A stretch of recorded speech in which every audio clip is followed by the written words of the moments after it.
Kafanye kazi huko siku 7 uje hapa. Acha kushinda kwenye kanisa Jumatatu mpaka jioni. Upo ndani ya unafanya nini wewe?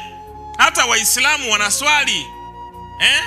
Sawa, wanaswali swala 5, lakini sio asubuhi mpaka jioni wameshinda msikitini humo. Hapana.